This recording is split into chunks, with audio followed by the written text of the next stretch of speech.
Mammotion's Luba 2 is a feature-rich wire-free robot lawnmower with centimetre accurate enhanced GPS, smart obstacle avoidance with ultrasonic radar, a 3D vision camera and a physical bumper, advanced off-road capabilities, 400mm cutting width with 8 blades on 2 spinning plates, and efficient mowing route algorithms that can even print artwork and text right onto your lawn.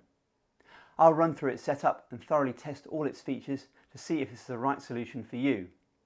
By the end of the video, I really hope you'll have enough information to make an informed buying decision. Please feel free to use the timeline chapters if you want to jump around the video. So let's take a closer look. In Europe, Mammotion sells 3 models based on your lawn size. I have the 3000 version to mow lawns up to 3000 metres squared, but they also do a 1000 and 5000 metres squared version. All 3 models have an adjustable cutting height between 25mm and 75mm.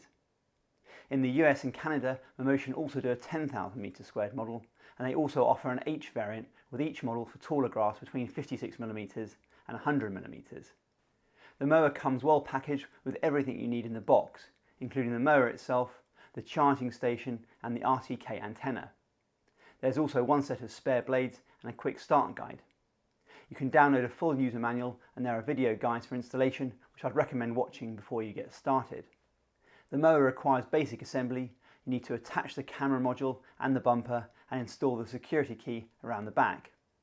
The charging station and antenna installation requires a little more time and thought. You want the antenna to have a clear view of the sky to pick up as many satellites as possible. And the charging station needs to be on relatively flat ground. The base is secured with the supplied 5 plastic stakes. If at all possible, I'd recommend installing the charging station in a location with a decent Wi-Fi signal. Apart from anything else, this makes firmware updates easier. Follow the instructions to assemble the mounting pole, attach the antenna and route the cable. The antenna has a ground stake that fits the back corner of the charging station. Make sure you also install the protective metal plate. Again, follow the instructions for routing the antenna cable underneath the charging station. You'll need soft ground for the ground stake and the charging station's plastic stakes. Plug in the AC adapter which powers the charging station and RTK module. Connecting, routing and tidying up the cabling is probably the fiddliest part of the installation, but it still only takes a few minutes. You do also need to work out how you're going to protect the AC adapter from the elements. The adapter does have an IP67 weatherproof rating, but I'd still try to have it indoors or contained in a dry box. It's a shame the charging station doesn't have a weatherproof AC adapter built in. You could then easily run power from an outside IPX rated outlet without having to protect the adapter. Now you can place the mower in the base station to charge it. The mower's side lights flash red whilst it's charging and constant red when it's finished charging. The charging station's LED flashes green when charging and constant green when it's finished charging. You're now ready to control the mower via the Mammotion app, which I found mostly intuitive and easy to use. You do need to create a login in order to use the app. Once logged in, you can add the Luba 2. Turn on the Luba 2 with a long press of the power button and follow the on-screen instructions to connect via Bluetooth and configure your Wi-Fi network. Most likely you'll be prompted to download the latest firmware. Then you can create a map of your garden. This is where this new generation of robot lawnmowers stand out. You don't need to install any boundary wires. You remote control the mower around the perimeter of your garden to construct a map using GPS. Typically GPS wouldn't be accurate enough for this, but using RTK or real-time kinematic positioning borrowed from land surveying, GPS accuracy is dramatically enhanced. It compares GPS location data between the stationary GPS antenna and the moving mower to enhance location accuracy from metres to just centimetres. We'll see how well it works shortly. To create your first map, tap on the lawnmower in the app and then Map. Then tap Create Area and manually control the mower around the perimeter of your garden. You can get pretty close to the edge of your garden's boundary, but Mammotion recommends keeping the mower at least 10 cm away from any drops. You can use the schedule function to create a regular mowing task, weekly, on a specified date or on a fixed interval, although Mammotion recommends not mowing the lawn more often than every 5 or 6 days in summer. You can tap on Once to start mowing immediately after configuration, or back on the main page, tap on Mow, set the cutting height. I'd recommend starting off at least 50mm and tap on Start.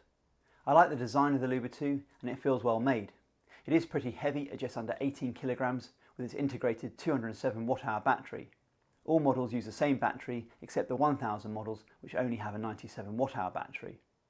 The larger battery takes around 150 minutes to charge and typically will mow for around 3 hours. If it does run out of charge, it will return to its charging base, recharge and then continue from where it left off. It's a standard NMC lithium-ion battery, not the longer lasting LFP battery, perhaps because NMC batteries are typically lighter for the same capacity. The Luba 2 has all-wheel drive with omnidirectional wheels up front for tight turns and less damage to the grass according to Mammotion. There's also active suspension arms for rough terrain. Underneath, the mower has 2 spinning cutting plates, each with 4 replaceable razor blades for a 400mm cutting width. Over the last 4 months, I've left the mower running on a smaller and then a larger lawn. Both lawns are pretty rough and had grass longer than the supposed limit of 75mm on the first cut. Overall cutting performance was excellent. The mower coped with uneven ground and even quite steep gradients admirably. And because the Luba 2 uses AI to plan its mowing route, rather than the random drunken walk pattern you get with cheaper robot mowers, it cuts in straight lines with a professional looking finish. You have tons of customization for the cutting pattern, as well as the spacing between 2 cutting paths, the speed of the cut, and even the cutting path angle. But I imagine most people will stick with the defaults, which work fine. It cuts the perimeter of the lawn nicely too. For the best results, you do need to take care mapping the precise edge of the lawn. On a few occasions, I did manage to overload at least one of the cutting disc motors. You can see any issues the mower has experienced in the app, but this was really down to user error and me testing the limits of the mower. You just need to be careful you don't try to cut too low if the grass is long, slightly wet and the terrain is very rough. The Luba 2 does do a very good job of returning to its base station, but you do need to make sure it has enough space approaching the charging station to turn around. The mower is also very quiet, you can barely hear it unless you're very close.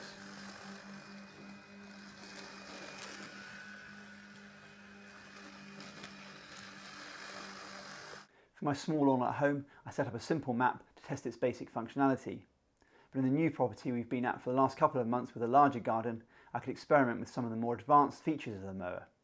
In this property, I had the mower on the patio and could set a path from the patio to the lawn. It also had to climb a fairly steep slope. Not quite the Luba 2's limit of 38 degrees, but it still managed it with ease. I also added various no-go zones around the greenhouse and other obstructions in the garden I wanted to exclude from the map. It's very straightforward. On the map page, you choose no-go zone and guide the mower around the area you want to exclude. To create a non-cutting route or channel back to the charging station, on the map page tap on channel and guide the mower back along your preferred route from the lawn to the charging station. If you have multiple lawns, you can create multiple cutting areas and join these together with channels. It's very easy to see all the areas and channels you've created and delete any you no longer want.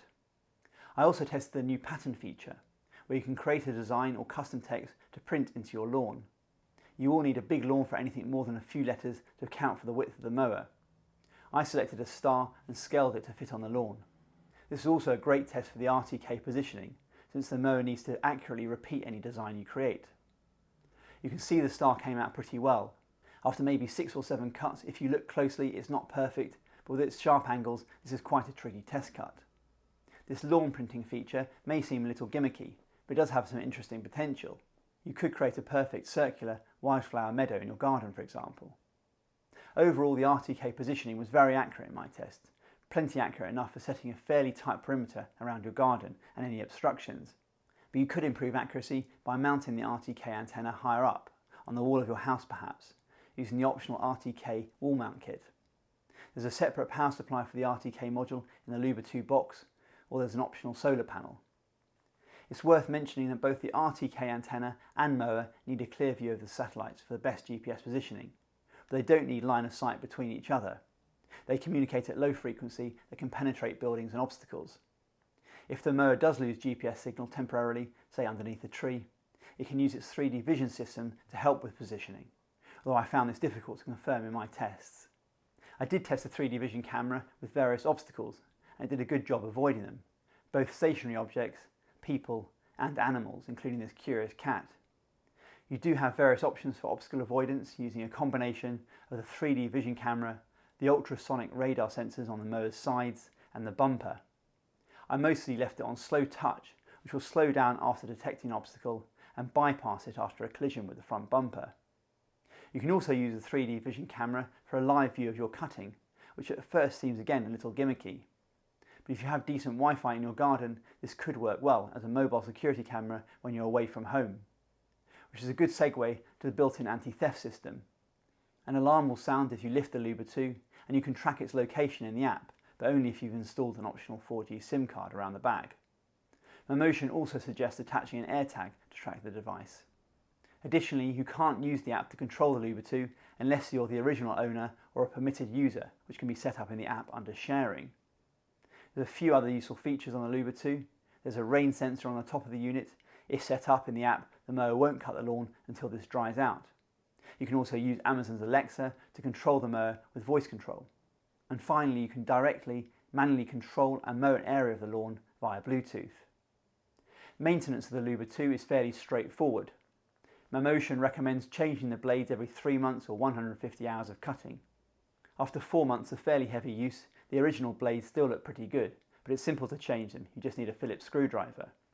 Grass does get caught underneath the blade, but I didn't really find this an issue. When the grass dries, the speed of the spinning plates ejects most of it.